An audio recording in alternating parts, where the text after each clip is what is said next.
Assalamualaikum warahmatullahi wabarakatuh. Bismillahirrahmanirrahim. Radhiyallahu ankum. Kepada para sahabatku dimanapun antum berada, yang saya hormati, yang saya cintai, dan juga yang saya muliakan, alhamdulillah kita berjumpa kembali dalam rangka seperti biasa belajar bersama dari kitab. Kali ini kitab Ihya Ulumuddin, meneruskan pembahasan yang sudah lampau. Para sahabat dimanapun antum berada, semoga kita semua mendapatkan ridho dari Allah Subhanahu wa ta'ala. Kita meneruskan pembahasan yang sudah lewat. Bismillahirrahmanirrahim. Qala mu'allifu rahimallahu ta'ala wa nafa'ana bihi wa ulumihi wa wadarana, amin amin ya rabbal alamin. Bismillahirrahmanirrahim. Wa nahnu na'lamu anna kulla alimi falahu fi nafsihi wujudun wa aslun qaimun binafsihi.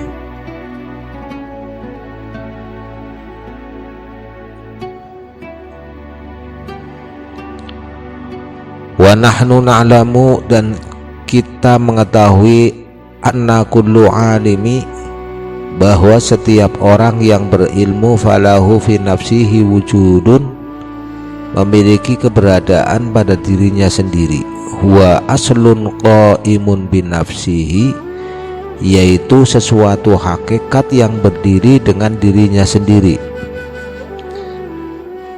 Jadi Imam Al-Ghazali radhiyallahu an ini menjelaskan bahwa setiap manusia yang berilmu bukan hanya memiliki tubuh yang tampak oleh mata, tetapi juga mempunyai hakikat diri yang menjadi pusat kesadaran, kemudian pusat pemahaman dan ilmu. Ilmu tidak melekat pada tangan, pada kaki atau anggota badan, melainkan pada hakikat manusia yang disebut qalbu, ruh atau latifah rabbaniyah. Tubuh hanyalah alat, sedangkan hakikat diri itulah yang memahami, mengingat, mencintai, dan mengenal Allah Subhanahu wa ta'ala. Karena itu kemuliaan manusia bukan pada rupa dan jasadnya, tetapi pada cahaya ilmu yang menghiasi hatinya.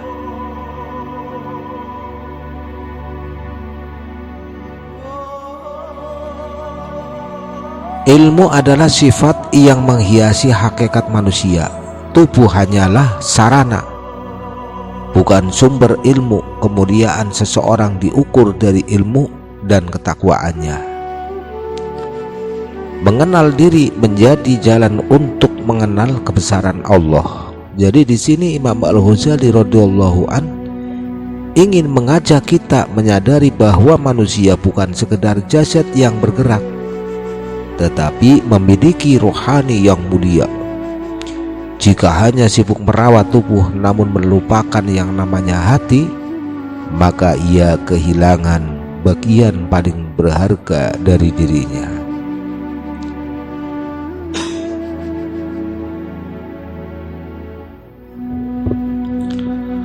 Jadi jasad adalah suatu kendaraan,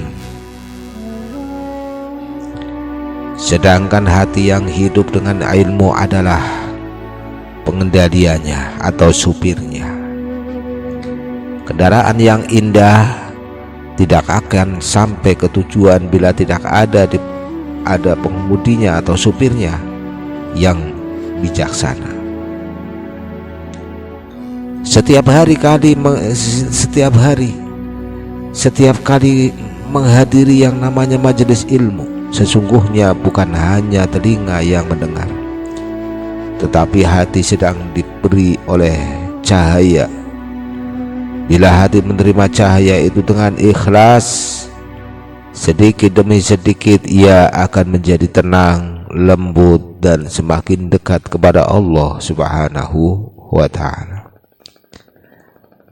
Cobalah para sahabat bertanya kepada diri sendiri.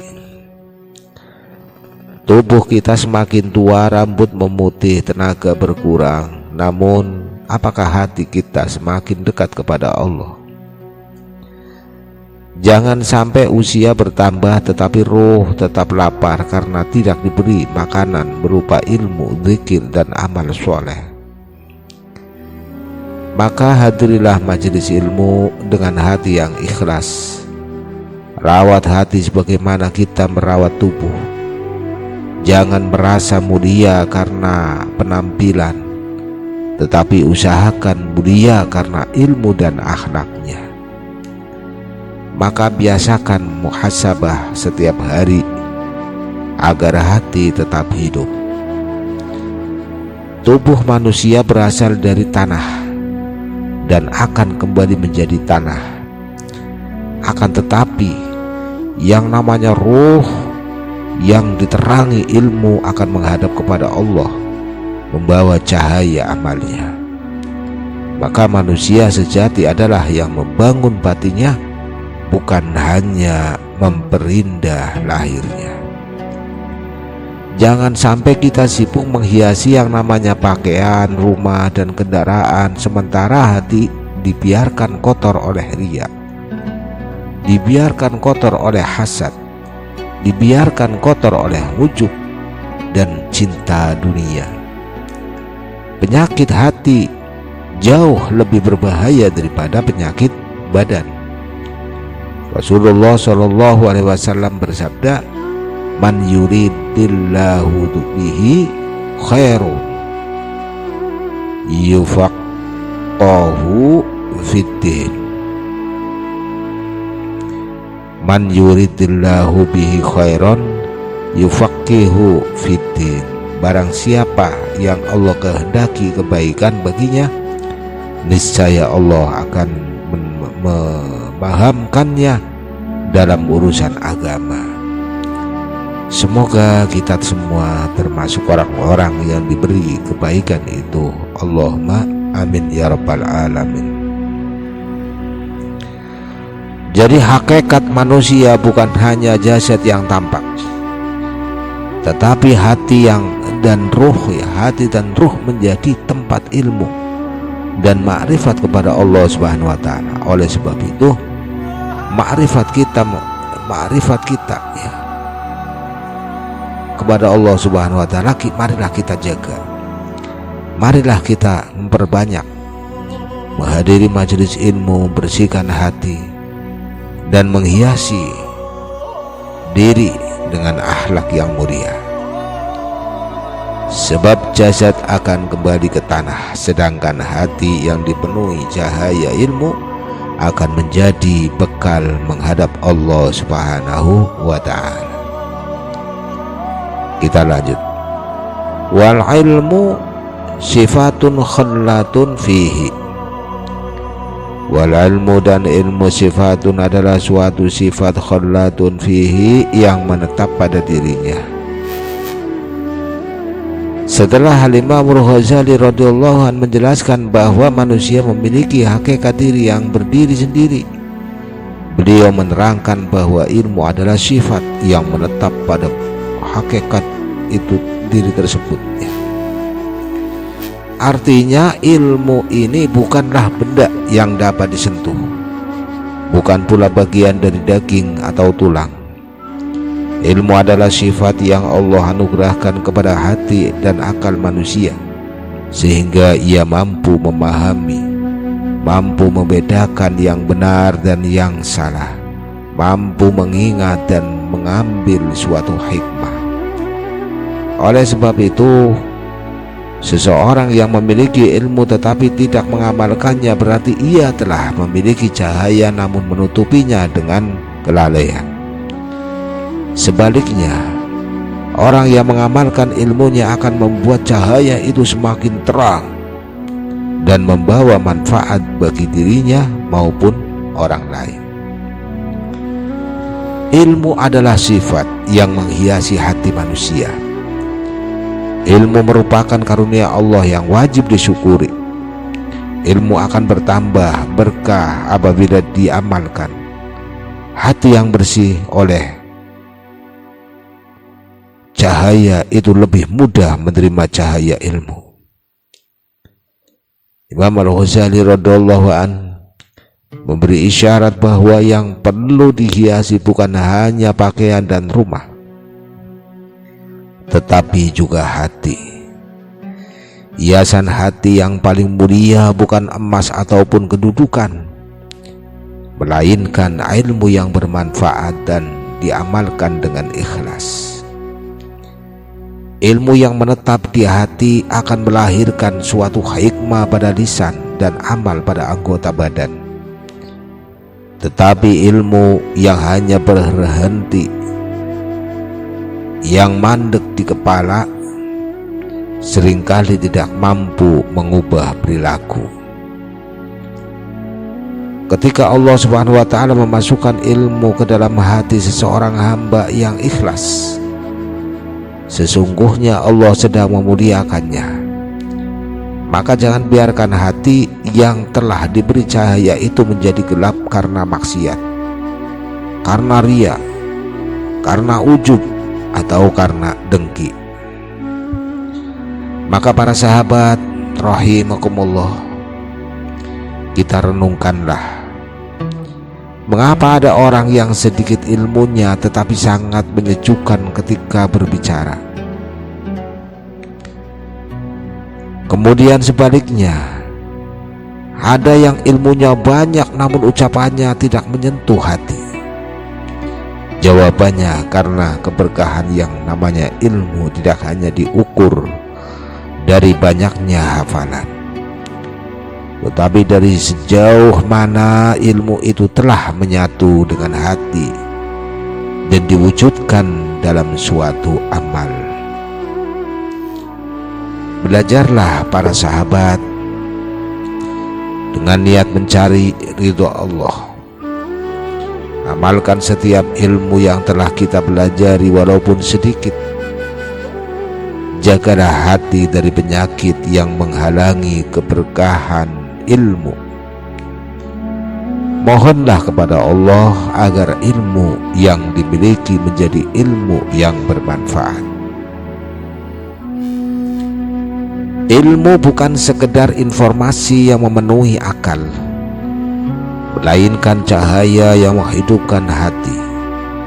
Banyaknya pengetahuan belum tentu mengangkat derajat seseorang, tetapi ilmu yang melahirkan kedudukan kepada Allah Subhanahu wa ta'ala akan mengantarkan manusia kepada kebahagiaan baik di dunia atau di akhirat kelak. Jangan bangga hanya karena mampu mengutip dalil atau menghafal banyak kitab. Ukuran kemuliaan ilmu bukan banyaknya yang diucapkan, melainkan banyaknya yang diamalkan dan keikhlasan dalam menyampaikannya. Imam Syafi'i rahimahullahu ta'ala berkata, "Laisal ilmu ma hufidha, innamal ilmu ma nafa'." Ilmu bukanlah sekedar yang dihafal, tetapi ilmu adalah yang memberi manfaat.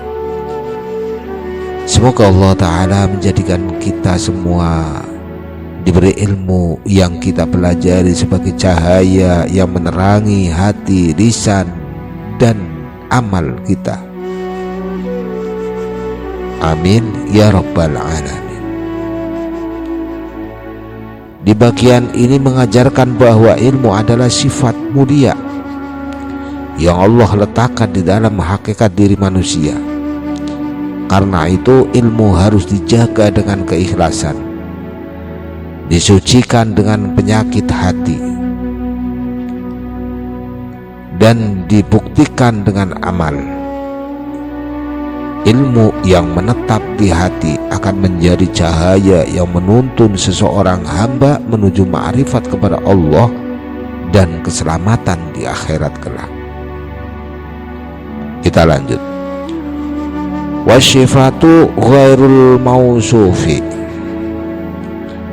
Wasifatu dan sifat itu ghairul mausufi, berbeda dengan zat atau sesuatu yang disifati. Imam Al-Ghazali radhiyallahu anhu menjelaskan sebagai sebuah kaidah penting dalam ilmu akidah dan filsafat Islam, yaitu bahwa sifat bukanlah zat yang disifati. Sebagai contoh, seseorang memiliki ilmu, orang itu adalah zat al-mausufun, sedangkan ilmu adalah sifat asyifatun. Yang ada padanya ilmu bukanlah orang itu sendiri, tetapi juga bukan sesuatu yang terpisah darinya dalam arti berdiri sendiri. Ilmu adalah sifat yang melekat pada dirinya. Demikian pula ketika kita mengatakan Allah Maha Mengetahui, menurut akidah Ahlussunnah wal Jamaah, sifat ilmu Allah adalah sifat yang qadim dan melekat pada zat Allah, namun tidak sama dengan zatnya dan tidak pula terpisah darinya. Penjelasan ini menjaga kita dari pemahaman yang keliru tentang sifat-sifat Allah Subhanahu wa ta'ala. Sifat berbeda dari zat yang disifati. Ad-dzatu maqama bin nafsihi wa sifatu maqama bi ghairihi. Kemudian ilmu adalah sifat, bukan hakikat zat manusia. Memahami perbedaan zat dan sifat itu membantu menjaga kemurnian akidah. Ilmu kalam digunakan untuk memperkuat keyakinan, bukan sekedar berdebat. Imam Al-Ghazali radhiyallahu an sedang melatih akal agar mampu membedakan antara pemilik sesuatu dan apa yang dimilikinya. Orang yang mampu membedakan keduanya akan lebih mudah memahami pembahasan tentang hati, pembahasan tentang ruh, pembahasan tentang sifat-sifat Allah, tanpa terjatuh pada pemahaman yang menyimpang. Kemuliaan seseorang bukan terletak pada dirinya semata, tetapi pada sifat-sifat mulia yang Allah karuniakan kepadanya. Maka jagalah yang namanya ilmu, akhlak, dan iman, karena itulah yang meninggikan suatu derajat manusia. Seringkali manusia bangga dengan dirinya, padahal semua kelebihan yang ia miliki hanyalah karunia Allah. Ilmu, kesabaran, kebijaksanaan, dan kelembutan hati adalah anugerah. Bila Allah menghendaki, semuanya dapat dicabut seketika. Maka karena itu, orang yang berilmu hendaknya semakin tawadu, bukan semakin tambah kesombongannya, bukan semakin sombong, menganggap remeh kepada orang lain yang rendah. Maka para sahabat renungkanlah, jika kecantikan ini bukan diri kita,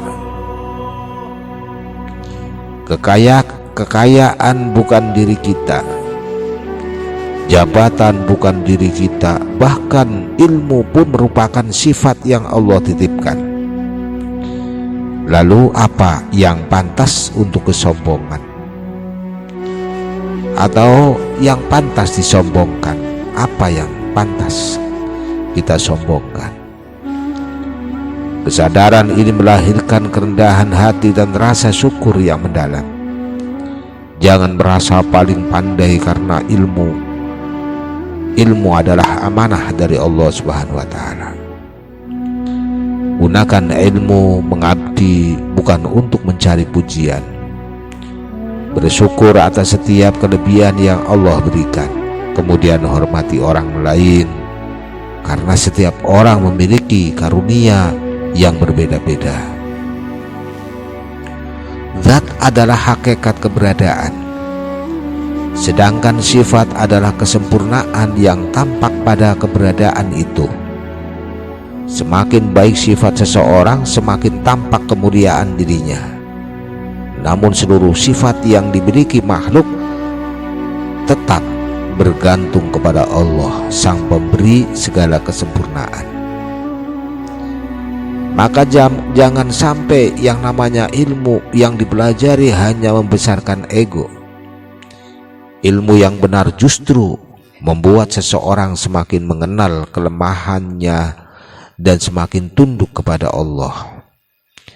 Rasulullah SAW bersabda, "Man tawadhu'a lillahi rafa'ahullah." Barang siapa merendahkan hati karena Allah, niscaya Allah akan mengangkat derajatnya. Ilmu yang disertai tawadu akan menjadi sebab diangkatnya derajat seorang hamba di dunia dan akhirat. Maka bagian ini para sahabat, bahwa kitab ini mengajarkan bahwa sifat berbeda dengan zat yang disifati.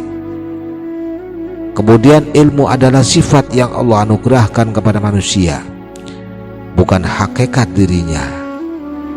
Kesadaran ini melahirkan sikap tawadu, sikap syukur, dan sifat kehati-hatian, ikhtiyat dalam memahami akidah.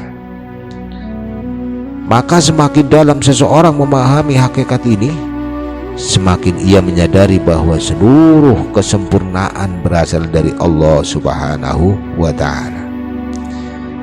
Kita lanjut. Wal aqlu yuqlaqu wal aqlu qad yutlaqu wa yuradu bihi sifatul alimi. Wal aqlu dan akal qad yutlaqu terkadang digunakan penyebutannya. Qad yutlaqu terkadang digunakan atau penyebutannya.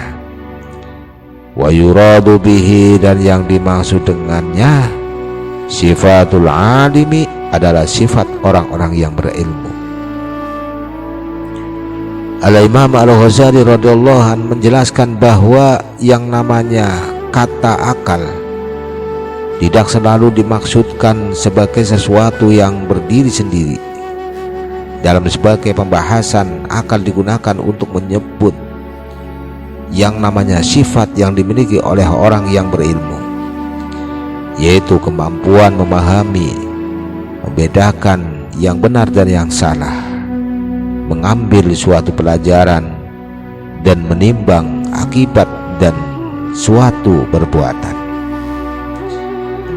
Dengan kata lain, akal adalah sifat yang menghiasi manusia, bukan sekedar otak secara fisik. Sebab otak hanyalah anggota tubuh, sedangkan akal adalah kemampuan yang Allah ciptakan sehingga manusia dapat menerima ilmu, memahami petunjuk, dan mengenal yang namanya Tuhannya. Karena itu, seseorang mungkin memiliki otak yang sehat, tetapi jika tidak menggunakan akalnya, tidak menerima kebenaran, maka ia belum memanfaatkan nikmat akal sebagaimana mestinya. Akal adalah karunia Allah yang sangat agung. Akal berfungsi memahami ilmu dan membimbing amal. Ilmu dan akal saling menguatkan.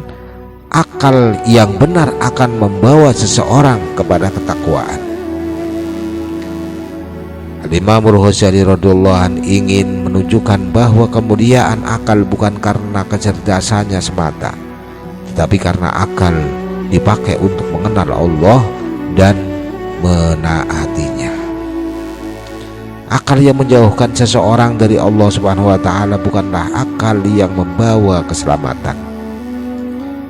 Akal yang paling mulia bukan yang pandai berdebat, tetapi yang mampu menuntun hati menuju ketaatan kepada Allah Subhanahu wa ta'ala. Betapa banyak orang yang cerdas dalam urusan dunia tetapi lalai terhadap akhirat. Sebaliknya ada hamba yang sederhana ilmunya, namun karena akalnya diterangi oleh iman, ia mampu memilih jalan yang diridhoi oleh Allah Subhanahu wa ta'ala. Maka memohonlah kepada Allah agar akal kita selalu dibimbing oleh cahaya wahyu. Para sahabat rahimakumullah, renungkanlah, jika akal hanya dipakai mencari harta, mencari kedudukan, mencari pujian-pujian manusia, maka ia belum mencapai yang namanya tujuan yang sebenarnya. Tetapi jika akal diaplikasikan atau dipakai untuk mengenal Allah, memperbaiki akhlak dan menebarkan yang namanya manfaat kepada sesama, maka itulah akal yang hidup dan diberkahi. Gunakanlah akal sebelum berbicara dan bertindak. Jadikan ilmu agama sebagai penuntun akal. Biasakan berpikir tentang hikmah di balik setiap takdir Allah. Didik anak-anak kita agar cerdas sekaligus berakhlak mulia. Akal adalah cahaya yang menerangi jalan berpikir, sedangkan wahyu adalah matahari yang memberi arah. Cahaya akal tanpa bimbingan wahyu dapat membuat seseorang tersesat. Kemudian sebaliknya, akal yang tunduk kepada wahyu akan menghantarkan manusia kepada hikmah dan kebahagiaan yang hakiki. Jangan mengukur kecerdasan seseorang hanya dari kepandaiannya berbicara atau tingginya pendidikan. Dalam pandangan Islam, orang yang benar-benar berakal adalah orang yang menggunakan akalnya untuk taat kepada Allah dan menjauhi maksiat. Diriwayatkan dari Sayyidina Ali bin Abi Thalib karamallahu wajha, la mala aghna minal aqdi, tidak ada kekayaan yang lebih berharga daripada akal. Akal yang dibimbing oleh iman, yang dibimbing oleh keyakinan adalah kekayaan yang tidak akan habis, bahkan menjadi bekal menuju kebahagiaan dunia dan akhirat. Para sahabat rahimakumullah, di bab ini mengajarkan bahwa akal terkadang yang dimaksudkan sebagai sifat yang dimiliki oleh orang yang berilmu. Akal bukan sekedar kemampuan berpikir, tetapi anugerah Allah yang menjadikan manusia mampu memahami ilmu, membedakan antara hak dan batil, serta mengenal Robnya. Maka karena itu akal hendaknya selalu diterangi dengan ilmu yang benar dan dibimbing oleh wahyu agar melahirkan amal soleh dan akhlak yang mulia. Kita lanjut. Waqad yutlaqu wa yuradu bihi mahallul idrak a'nil mudrik. Wa qad yutlaqu, dan terkadang digunakan atau istilah itu, wa yuradu bihi, dan yang dimaksud dengannya mahallul idraki adalah tempat terjadinya proses memahami atau menangkap sesuatu, a'nil mudrika, yakni hakikat yang memahami, yang menyadari.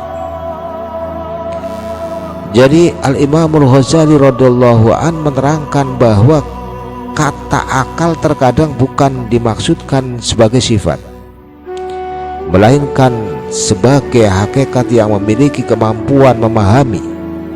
Yang dimaksud bukanlah otak yang berada di dalam kepala, tetapi latifah robaniyah, yaitu hakikat rohani manusia yang menjadi pusat kesadaran, menjadi pusat pemahaman, dan menjadi pengenalan Mata hanya melihat, telinga hanya mendengar, dan otak menjadi sarana. Namun yang benar-benar memahami makna, mengambil pelajaran, merenungkan, dan mengenal Allah adalah hakikat batin manusia yang oleh Imam Al-Ghazali sering disebut qalbu dalam makna ruhani. Karena itu seseorang bisa memiliki penglihatan yang tajam tetapi tidak memperoleh hidayah.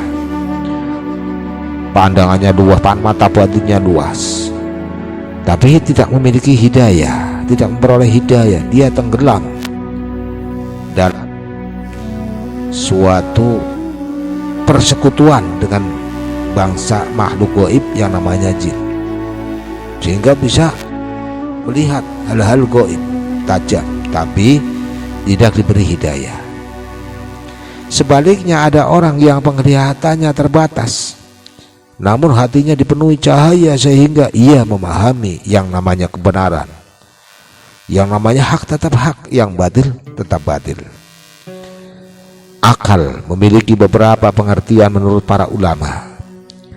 Hakikat yang memahami bukanlah anggota badan tetapi hati dalam makna ruhani.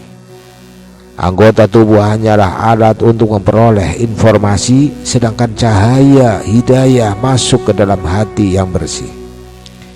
Imam Al-Ghazali radhiyallahu anhu ingin mengalihkan perhatian kita dari lahir menuju batin. Banyak orang sibuk memperkuat jasadnya, tetapi sedikit yang berubah, berusaha menghidupkan hati. Padahal hati yang hidup mampu memahami satu ayat Al-Quran hingga mengubah seluruh perjalanan hidupnya. Yang melihat bukan sekedar mata, yang mendengar bukan sekedar telinga, dan yang memahami bukan sekedar otak. Di balik semua itu ada hati yang Allah beri cahaya atau Allah biarkan tertutup. Setiap kali kita membaca Al-Quran, jangan hanya menggerakkan mata mengikuti tulisan. Mohonlah kepada Allah agar hati ikut membaca maknanya. Sebab banyak mata menatap mushaf, tetapi hanya hati yang bersih yang dapat merasakan manisnya kalam Allah. Maka para sahabat renungkanlah, mengapa doa orang mendengar nasihat yang sama? Ya, suatu perbedaan dua orang saling mendengar, sama-sama mendengar yang namanya nasihat, tetapi hasilnya bisa berbeda. Yang satu menangis dan bertaubat, sedangkan yang lain tetap keras hatinya. Susah untuk tersentuh. Maka perbedaannya bukan pada telinga, melainkan pada hati yang menerima atau menolak cahaya petunjuk. Biasakan para sahabat membaca Al-Quran dengan tadabbur. Jangan hanya menambah pengetahuan, tetapi bersihkan hati agar mudah menerima hikmah. Berdoalah sebelum belajar agar Allah membuka pemahaman, hindari dosa juga, karena dosa dapat menggelapkan hati dan menghalangi pemahaman. Dalam pandangan Al-Imam Al-Ghazali radhiyallahu anhu, panca indera adalah jendela, otak adalah alat pengolah, sedangkan hati adalah ruang kendaraan tempat makna dipahami.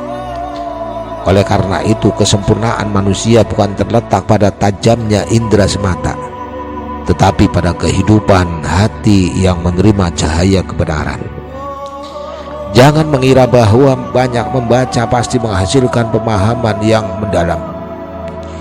Ilmu memerlukan hati yang bersih, adab kepada guru, keikhlasan, dan pertolongan dari Allah.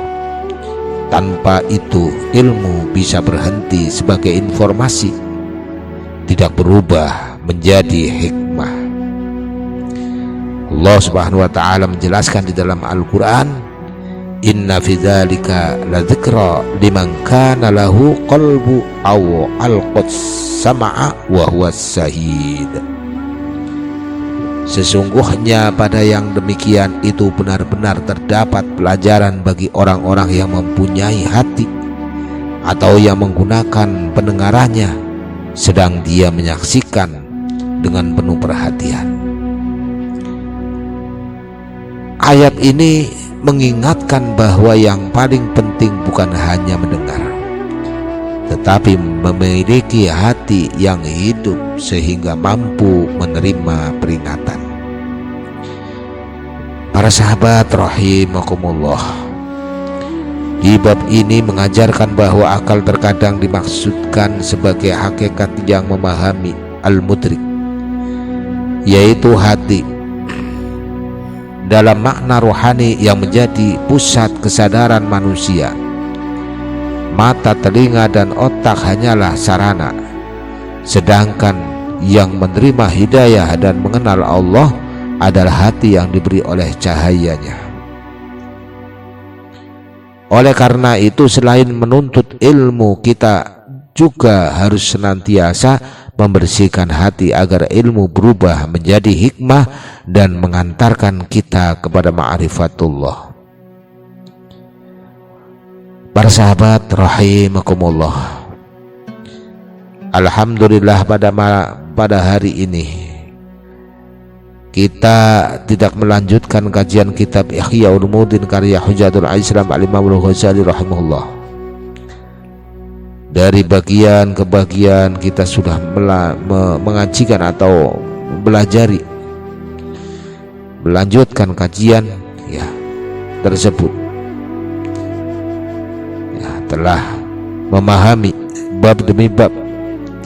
Kita diajak memahami pula bahwa manusia bukan hanya terdiri dari jasad dan yang tampak, tetapi memiliki hakikat yang namanya rohani yang menjadi tempat ilmu dan akal dan kesadaran. Al-Imam Al-Ghazali mengajarkan bahwa ilmu adalah sifat yang menghiasi hati, sedangkan akal bukan hanya kecerdasan berpikir tetapi juga hakikat yang memahami dan menerima cahaya petunjuk. Oleh sebab itu, tujuan mencari ilmu bukan sekedar memenuhi akal dengan pengetahuan, melainkan menerangi hati agar semakin mengenal Allah Subhanahu wa ta'ala. Maka marilah kita para sahabat menjaga hati dari penyakit riya, ujub, hasad, dan kesombongan. Sebab hati yang bersih akan mudah menerima hikmah, sedangkan hati yang dipenuhi dosa akan sulit menangkap yang namanya cahaya ilmu. Walaupun telah dibaca banyak kitab, membaca banyak kitab, tetapi susah untuk menangkap yang namanya cahaya ilmu. Semoga setiap langkah kita menuju majelis ilmu dicatat sebagai ibadah. Setiap huruf yang kita pelajari menjadi cahaya di alam kubur, dan setiap ilmu yang kita amalkan menjadi pemberat timbangan amal di hari kiamat. Rasulullah SAW bersabda, "Man sa'alaka tariqan yaltamisu fihi ilman, sahilallahu lahu bihi tariqan ilal jannah." Barang siapa menempuh suatu jalan untuk mencari ilmu, niscaya Allah akan memudahkan baginya jalan menuju surga. Semoga Allah Subhanahu wa ta'ala menjadikan kita termasuk hamba-hamba yang diberi ilmu yang bermanfaat, hati yang khusyuk, amal yang diterima, serta husnul khatimah ketika kembali menghadapnya. Insya Allah pada pertemuan yang akan datang kita lanjutkan pembahasan berikutnya dalam kitab Ihya Ulumuddin. Wassallallahu ala sayyidina Muhammadin wa ala alihi wa sahbihi ajmain, walhamdulillahi rabbil alamin. Subhanakallahumma wa bihamdika asyhadu an la ilaha illa anta astaghfiruka wa atubu ilaik. Al-afwu minkum para sahabat. Billahi taufiq wal hidayah. Wassalamualaikum warahmatullahi wabarakatuh.